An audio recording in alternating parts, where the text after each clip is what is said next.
Okay, hello and welcome everyone. So in this video, I'm going to talk about ethics in economic behavior applications to specifically the public interest and thinking about applications in public goods. All right, so the paper that this is centered around is thinking about the Delaney and Jacobson, those outsiders, how downstream externalities affect public good provision. And I really like this paper. I think there's actually, apart from even just thinking about applications of behavioral economics and economics in general to understand decisions that politicians and society makes, especially as regards thinking about environmental applications or thinking about the effects of spending in one area that's paid for by spending in another area, and so on and so forth. There's a lot of interesting ideas that we can apply interesting tools from economics from. Also, I think this paper does a really good job of drawing out some important subtleties, especially pertaining to altruism and some different behavioral motivations. And so I'll try to do that in the context of this paper, and especially thinking about a little bit more carefully about how we would model a public good situation. And so for all these reasons, I really like this paper. I think it's a brilliant paper and experiment. All right, so here's the central paper. Here's what we're thinking about. The basic idea, kind of the motivation, is they're recognizing we've got a lot of projects that serve as public goods for a particular set of beneficiaries, but a public bad for others, right? So there's situations where there's something that government can fund or that a particular organization is doing from the standpoint of like some production process that generates externalities. And there's benefits for a particular group. So it could be a given constituency in the case of the politician's example, or the customers in the case of a production example and the workers. And then there's others for which this very same process creates negative externalities. So that can be those taxpayers who are non-constituents of and beneficiaries of this particular spending project that are not local to the particular project. Like if you're paying, if state taxes are funding some project on the very opposite side of the state that you're not going to directly benefit from, maybe you're only paying this direct cost in terms of taxes, or from the standpoint of some production process that generates a negative externality where maybe you're not a consumer of that product or you're not a worker, but nevertheless you're gonna be affected by the pollution. That's kind of what we're thinking about in this example. So there's a couple different examples that are relevant. So in this paper, there's the example of a dam that can hurt politically unconnected locals, flooding their lands while providing water management benefits to those who are politically connected. Right, so the idea, you've got some project that's good for one group, bad for another group. And this one's interesting because there's we're talking about water, there's definitely a directionality. There's a downstream and upstream group. Downstream group is negatively affected. Biomass plant that's good for the local economy, but creates pollution that's going to affect downwind towns. And so, I mean, that's an interesting example. I spent some time in Pittsburgh, and Pittsburgh in particular has, not the best air quality, and this is often attributed to a lot of the interesting production and coal and so on and so forth happening in the state to the west. First, West Virginia, and then in particular Ohio, given the way that the air patterns flow. And so, yeah, the production and coal generation is really good for Ohio, not so good for the Ohio River Valley, specifically Pittsburgh. So anyway, in the most troubling cases, right, the loss to losers outweigh the gain to winners. So other things equal, if you're thinking about like an efficiency argument, this means there's inefficiency, right? If the losses to losers are greater than the gain to the winners, we've got an overall inefficient situation.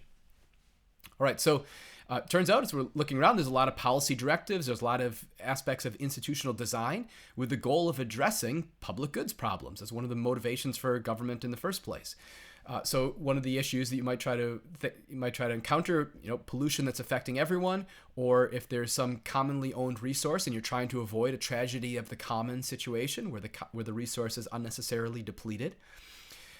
The big observation is, well, downstream externalities can hurt overall efficiency and create also distributional issues from the standpoint of where the benefits are going to one group and the costs are borne to another. Now you've got this question of inequality as well. All right, so it's important to understand how people behave and then to express their preferences in these scenarios so that you can come up with an efficient policy, especially realizing that people are going to be motivated by their own inertia, which is going to be motivated by their own preferences.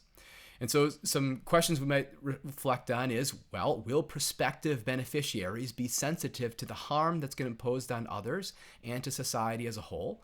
Furthermore, the insider benefits might vary greatly, and especially in legislative settings. There's maybe a series of overall antisocial projects, but they might be the pet project for one particular insider.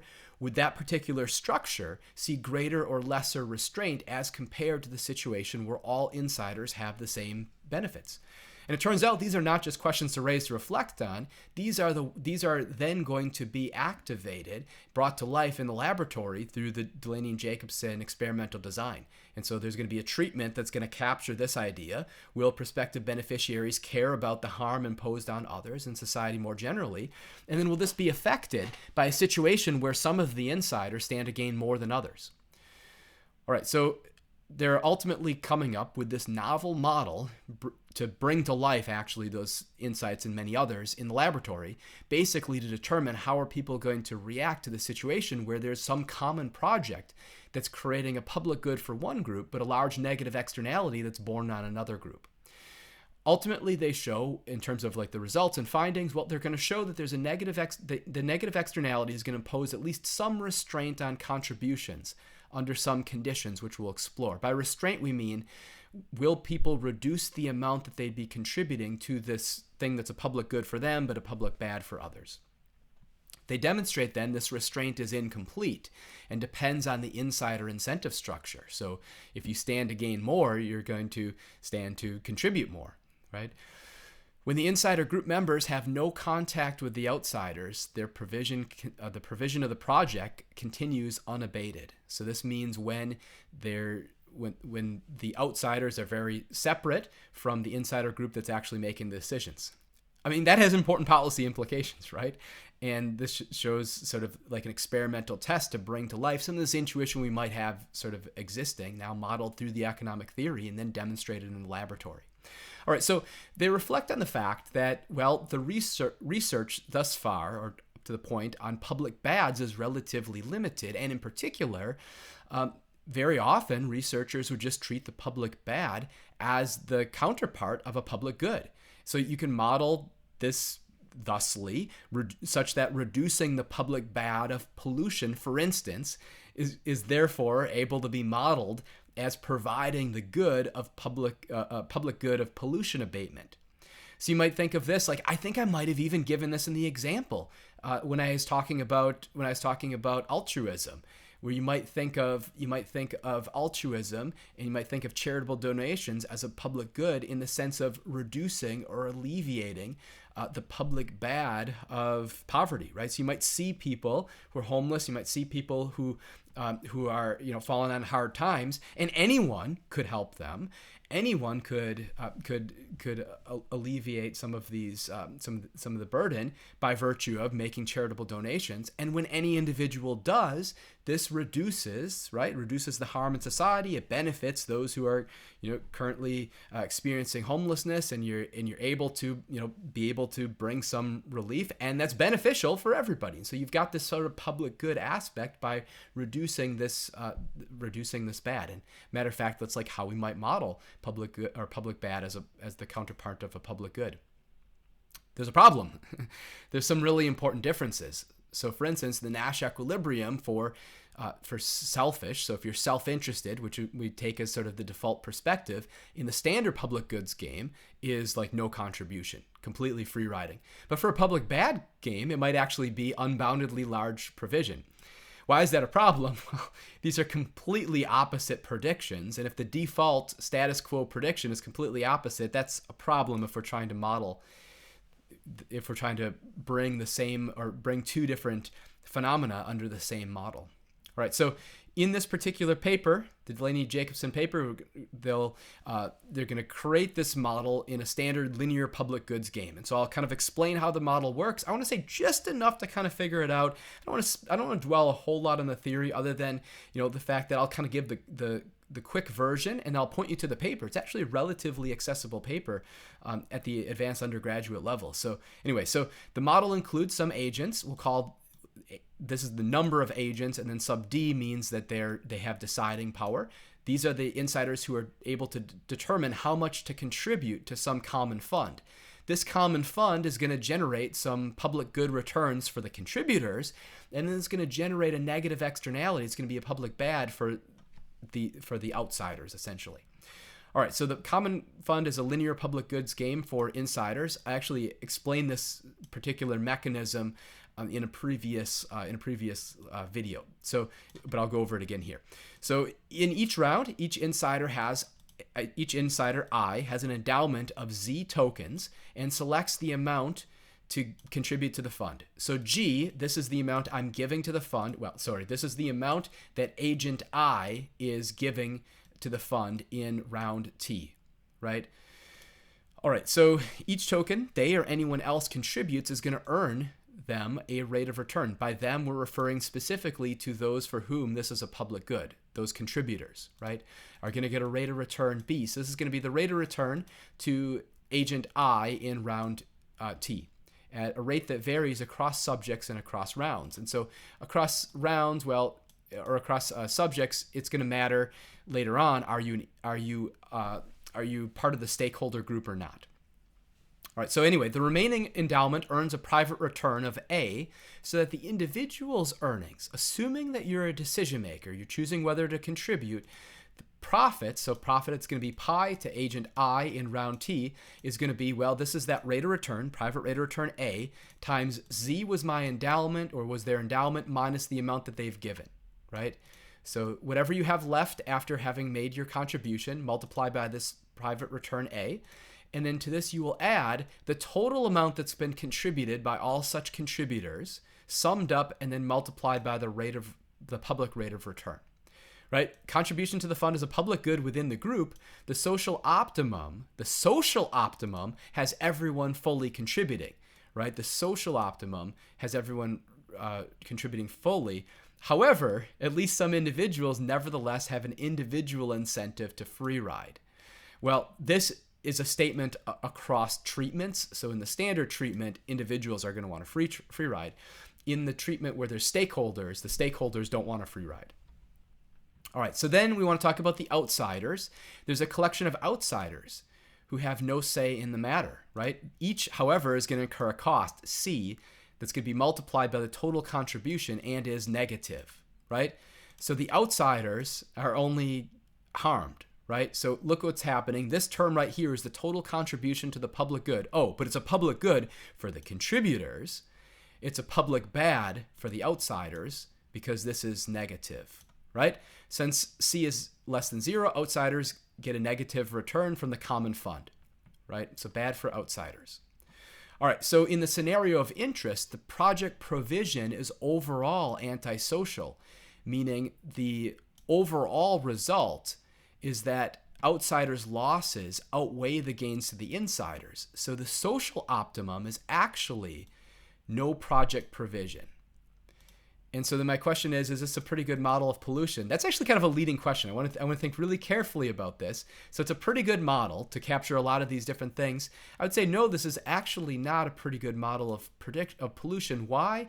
Well, remember, our social optimal amount of whatever is the externality generating activity in the case of pollution is often not 0, right? So we don't want pollution. We don't want to detract from air quality and water quality and all these different things. On the other hand, being able to produce these things is important for a standard of living and saves lives and so on and so forth. And so there's this balance where there's a certain level of production that we want to do as cleanly as possible, but we don't want it to be 0. So that's actually kind of an interesting point. But nevertheless, I think this model does a really good job of capturing different aspects. Firstly, it's pretty close to being able to capture some intuition that's good for thinking about environmental issues. Also, it's got really good intuition for thinking about other political issues, where there's a project that's good for some, bad for others. All right, so for some projects, all insiders get the same rate of return. This is the homogeneous case, right? All insiders have the same rate of return. There's no stakeholders, or they're all stakeholders. And the Nash equilibrium, when each insider is self-interested, is to contribute nothing. That's a standard public goods prediction. So then this is interesting. This is brilliant. So if the insiders are altruistic, the prediction is less clear. Firstly, we want to think really carefully, what do we mean by altruism? Are you altruistic towards other insiders? Are you altruistic towards outsiders, right?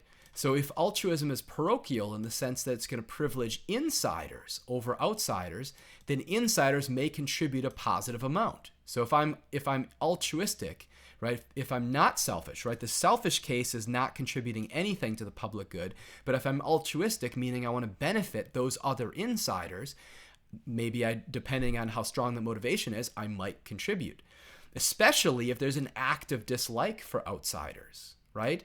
If it actually benefits me that there's a harm to other people, right? You could think of, so think carefully about about some of the policy implications for this. So, all right, if the insiders are egalitarian altruists, then they're equally concerned with all other agents affected by their actions, then they contribute nothing.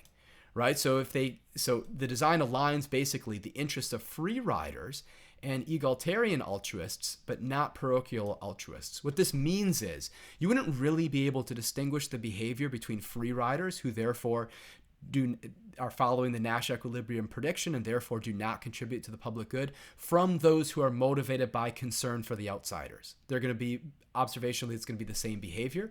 However, those who are interested in benefiting those in the insider group, the other contributors, will contribute. All right. Another thing, though, another aspect of another subtlety is agents might be conditional cooperators, in that they might contribute a positive amount in response to their peers' past contributions. We talked about conditional cooperation in the strong reciprocity lecture, right? This is really important in the context of public goods games. And conditional cooperation in this context has the effect of increasing contributions at the expense of outsiders. So it's bad for the outsiders if the insiders are conditional cooperators, because it leads to higher levels of contribution. There's other relevant preference shapes that they think about. So it could be we have inequity-averse insiders, thereby basing their decisions on beliefs about the outsider's reference payoff. Right? So if they're motivated by inequity aversion, this would be the motivation where they feel bad the worse the outsiders do relative to themselves. So these insiders, assuming no other preference motives, ought to contribute nothing, because neither self-interest nor inequity aversion motivates their contributions. Right? Insiders who have a moderate preference for efficiency might also be sensitive to the overall group payoff. The more negative the overall payoff, therefore the more restraint in contributions. And so basically what they're doing, this is like one of the, in terms of the applied theory aspect, one of the brilliant parts of the experiment is thinking really carefully about the different motivations that you could see activated within this experimental design. Okay, here's the next treatment. So in some projects, there's members of the insider group who are going to have a greater stake in the provision than others. So this is with the motivation of, you could think of, who's specifically responsible for operating this factory that's polluting, or you could think of who's specifically the representative or the senator or whatever that is going to benefit locally from whatever is this production, right? So if you're creating this big public works project that's going to be super expensive, it's going to benefit a small group of voters in a particular district and be a harm for everybody else by virtue of raising taxes, or whoever knows what else might be the outcomes. You could think of a situation where there's somebody who's benefiting a lot and then other people who are harmed. So that's the idea. So another example, you could have a farmer that's benefiting more from others by a local dam, or a series of projects can benefit an individual legislator or constituency only, and then be harmful for everybody else. All right, so what they do in terms of activating this now in this public goods model is, let's just assume that there's going to be a higher return from the common fund to some individuals. Those individuals will therefore be called stakeholders. I've used that terminology already, and the stakeholders are going to, the stakeholder position is going to rotate in maybe an interesting sort of way. So the stakeholder position can be held by different insiders in different rounds as various projects have particular beneficiaries. This is interesting because this raises the scope for reciprocity. So, all right, so we want to think carefully about the case of, for instance, this privileged group where the stakeholder now has a dominant strategy to contribute, right? Because being a stakeholder, their rate of return exceeds their private rate of return.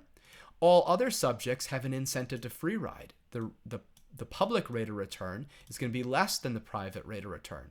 So this is the interesting situation I was talking about earlier, where the stakeholders have a dominant strategy to contribute, but everybody else has a dominant strategy to free ride. All right, so the insider social optimum is going to be full contribution by all insiders, but the outsider's pain still outweighs insider benefits. So they're still thinking about a situation where the project is overall antisocial. Interestingly, here, efficiency seeking in egalitarian altruism should still drive insiders not to contribute.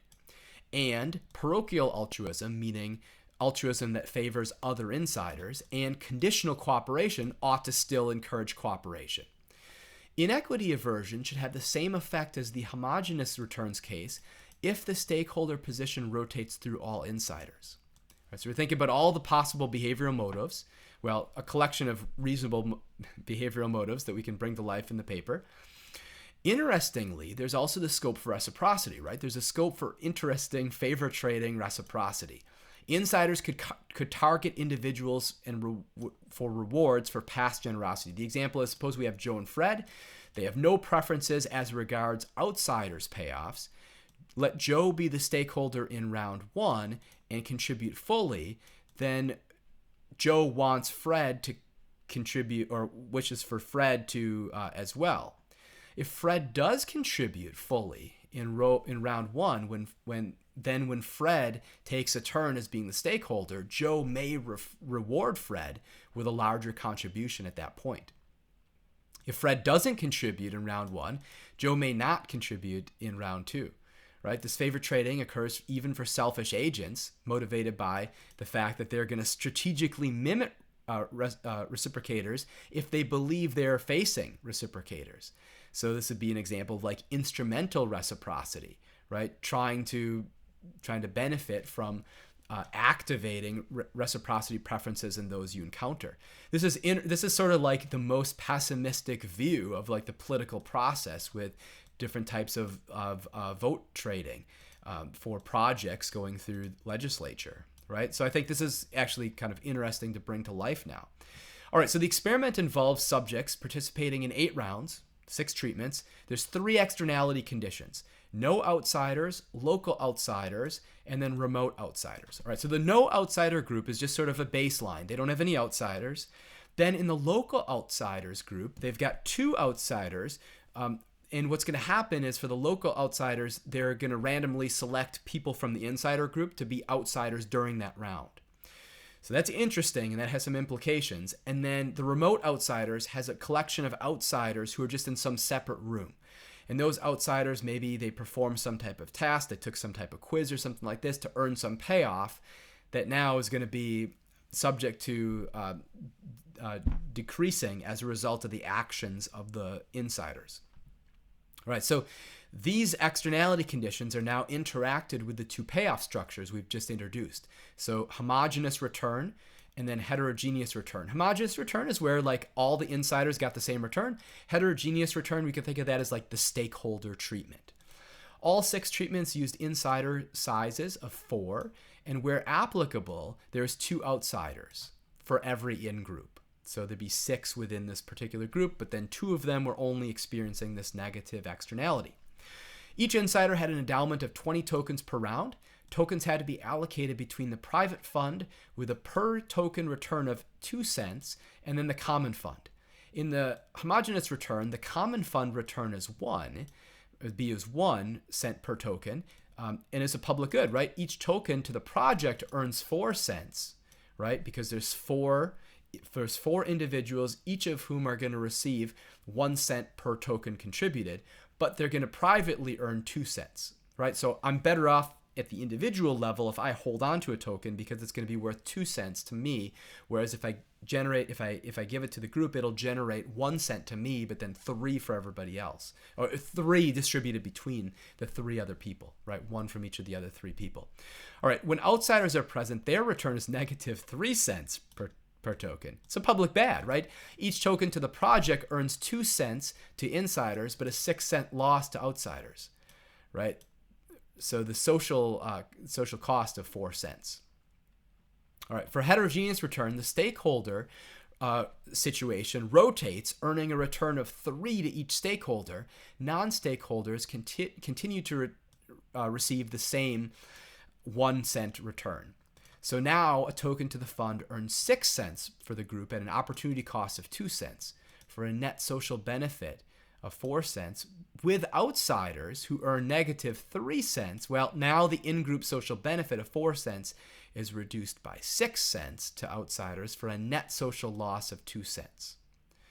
All right, so this is like the simple version of how they brought this to life in terms of the actual numbers. All right, so in the local outsider treatments, the outsiders for each insider group were randomly selected from each of the other insider groups. And so this is how I was describing it. Again, for the local outsiders, people were randomly selected as being outsiders. And so like in my group, yeah, I'm an insider, but I might be an outsider relative to that group sitting over there, right? So that's kind of how this works. No subject knows whether they've been chosen as an outsider until after the experiment is over and total experimental earnings are revealed. So this is reminiscent of Rawls' original position and choosing from behind the veil of ignorance. So I talked about this under a previous lecture, Rawls under a previous lecture. All right, these details prevent any sort of reciprocation since nobody knows who's become an outsider. And so I raise a suspicion about this later on. I had an opportunity to talk with one of the co-authors, Jacobson, when I was at Pitt, and I forgot to raise this question. But the question that I have and the thing that I'd be a little bit suspicious about is, would we worry that people are going to try to self-insure and that their behavior might be motivated by the fact that, you know, later on I might discover that I've been an outsider. So now I'm going to take into consideration the fact that I've got to overcome this deficit of 3 tokens that I'm going to lose every time somebody in that respective in-group contributes. So I might worry that this might kind of contaminate motivations in an interesting way. And part of it goes in the direction of what they're looking for, so that's fine, but you might still kind of worry about something. But anyway, so in the remote outsider treatments, now outsiders from each in-group are randomly selected from a set of experimental subjects in a different room who are participating in a brief survey task for which they're going to receive a fixed payment. So you've got other outsiders who have now earned some payoff that's now going to be depleted by contributions in the original room where people are contributing to this public good that's a public bad for those outsiders. But I asked about this and it was not... So what I wanted as sort of a follow-up was, what if you had the insiders, what if you reduced the social distance? And so these insiders never met the outsiders who had done the survey task, but what if you brought them and you showed them and said, oh, hey, I'm taking part in this experiment down the road or down the street where I'm doing this project, and I'm the person my choices are going to be the reason why you don't get your fixed payment of, say, $5 or $10. It's the reason why you're going to get $8 or whatever. You know, so I think that might have been something interesting, and then it's got some interesting behavioral implications. But that's an extension beyond what they were interested in this paper, obviously. So, all right, the local outsider treatment is analogous to the particular setting where you've got communities that are clusters, where each may have industrial facilities or power plants, whatever is the case, that provide net benefits within the community, but impose environmental externalities on neighboring communities. And, you know, you might have, you've got a downstream externality situation where a group might be simultaneously upstream from one perspective and downstream from another. So that's the realism, which I agree with. I think that's good. I think, like I said, it's a brilliant paper. It's a brilliant design. All right, so the remote outsider treatment models a setting where the flow of externalities is strongly directional, meaning it's a public good here, but it's a public bad down the road, right? That's the idea. So the example then would be, well, you've got a dam that's built upstream from some other community, and it's a downstream, it's a negative externalities, it'd be less water downstream. Or think of legislators and lobbyists. All right, so what are the results? Well, the results show that the downstream externality does reduce agents' contributions to the locally beneficial project, right? If there's a negative externality, this does reduce contributions, but the contributions don't get returned to zero. And then when in contact with those being harmed, those deciding exhibit no restraint at all. My comment was, well, right, but what we mean here, what they mean when in contact with those being harmed, they mean in the local outsider treatment, there's no restraint. And my story is, well, okay, right, but you might be observing behavior where people are trying to self-insure against the realization that, hey, there's outsiders, and those outsiders are going to be amongst those who are currently insiders in some treatment here. So anyway, when the returns are heterogeneous, the prosocial restraint is less than when the returns are uniform, meaning there's greater contribution when you're a stakeholder. Little restraint is shown by those who benefit the most from the public project. Sound real? Yeah, I think this is a pretty good model. All right, so non-stakeholders show less restraint from the homogeneous returns. Non-stakeholders show less restraint than the homogeneous returns decision makers. So non-stakeholders mean specifically when we're in a treatment where there are stakeholders, but I'm not a stakeholder, and those individuals contribute more to the public good than in the separate treatment when there are no stakeholders and we're all benefiting as insiders the same, right? And so then the reflection is, well, maybe what's happening is they're anticipating becoming a stakeholder, and there's a sort of reciprocity story at play. Here's specifically the results, right? So the common fund contributions by treatment and role as a percentage of endowment. So in the no outsider treatment homogeneous returns, this means there's no outsiders and we all have the same returns. This is where there was a dominant strategy not to contribute, right? This is like the standard public goods. This is like the baseline case. Now where there's no outsiders, but some of us are stakeholders some of the time, 93%, right?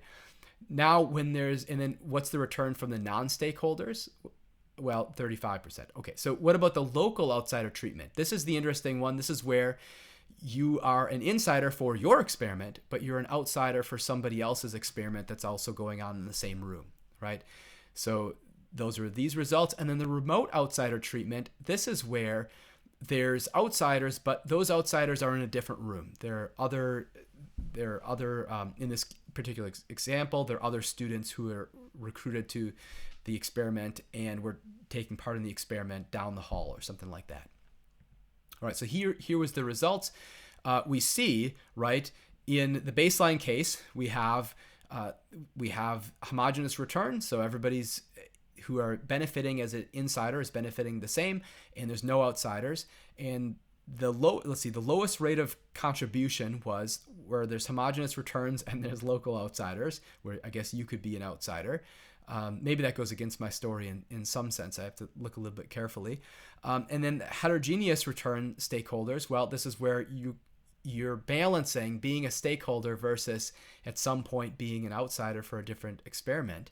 And then the remote outsider treatment, this is where you're a stakeholder and you're benefiting as stakeholders are benefiting a higher rate of return than the non-stakeholders, and the externalities affecting those in some other, further away. The interesting comparison, I think, is realizing, hey, look, when there's a stakeholder, they're going to contribute much more than when they're not stakeholders, right?